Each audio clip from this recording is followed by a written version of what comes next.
This is WFYI News Now. It's October 17th, and I'm Abriana Herron. On today's show, how some groups are working to raise awareness during Bullying Prevention Month. The former Clark County Sheriff and Republican Party leader arrested for theft, tax evasion, and money laundering has been sentenced. And the Indiana Farm Bureau outlines its priorities for the 2025 legislative session.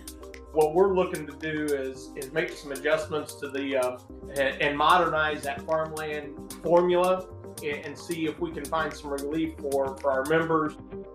Those stories coming up. But first, two former Indiana University basketball players are speaking out about what they call sexual misconduct by former team physician Brad Bomba Sr. Reporter Aubrey Wright has more. Dr. Brad Bomba Sr. was the men's basketball team doctor for about 3 decades, starting in 1979. Now former players Charlie Miller and Haris Mujezanovic are filing their own class action lawsuit against the university. They're saying Bomba repeatedly performed abusive rectal exams. The lawsuit is alleging IU knew about the complaints against Bomba and failed to take action. The plaintiffs are demanding a jury trial, and they're seeking monetary relief for damages. An IU spokesperson referred to a statement made last month that the university hired international law firm Jones Day to conduct an independent review. IU says it won't comment beyond that. For Indiana Public Broadcasting, I'm Aubrey Wright. October is National Bullying Prevention Month, and organizations across the country are raising awareness of school bullying. Indiana Public Broadcasting's Kirsten Adair reports a behavioral health professional from one Indiana organization says children with autism are particularly susceptible to negative effects from bullying. Brianne Hartley is Chief Clinical Officer at Unify Autism Care in Indianapolis. She says more than 60% of children and young adults on the autism spectrum are bullied. Hartley says children with autism often struggle with communication and social interactions and exhibit repetitive or restrictive behaviors. Other kids might bully them for those behaviors. That largely being why individuals on the autism spectrum are targeted so significantly. Hartley says some children who are more significantly affected by their symptoms may not even realize they're being bullied, but she says that can still harm children with autism. For Indiana Public Broadcasting, I'm Kirsten Adair. Jamey Noel, the former Clark County Sheriff and Republican Party leader arrested for theft, tax evasion, and money laundering, was sentenced on Monday.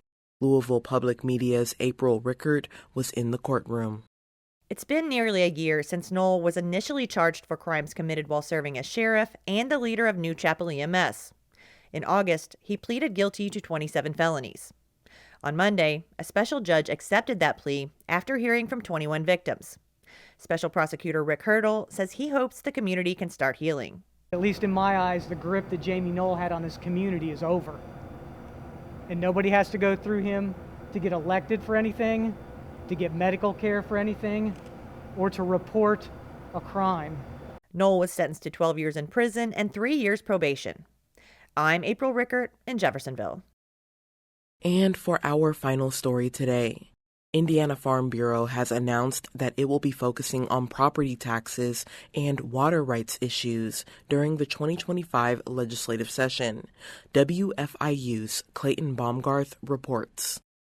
Choosing to focus on property taxes is no surprise, as farmland saw year-to-year base rate increases of 17% in 2023 and 26.4% in 2024. Andy Tower, the Bureau's Executive Director of Public Policy, says they're projected to increase another 20% next year. What we're looking to do is make some adjustments to the and modernize that farmland formula and see if we can find some relief for our members. For water rights issues, the Bureau said it will work to ensure accessibility through expanded groundwater protection rights. Currently, in our state statute, there's some protection for residential small capacity wells, and if the state declares a water emergency, but agriculture isn't included in that, so we'd like to see that expanded. The Farm Bureau is also advocating for a dedicated network to inventory the current groundwater supply in the state.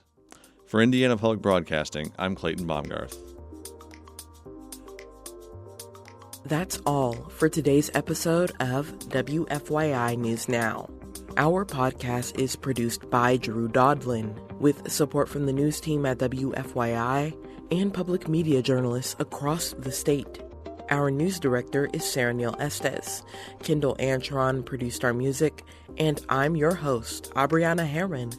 If you like today's episode, remember to subscribe and share, and follow WFYI on Instagram, TikTok, Facebook, and YouTube to check in on our newsroom throughout the day. Thanks for listening. We'll be back tomorrow.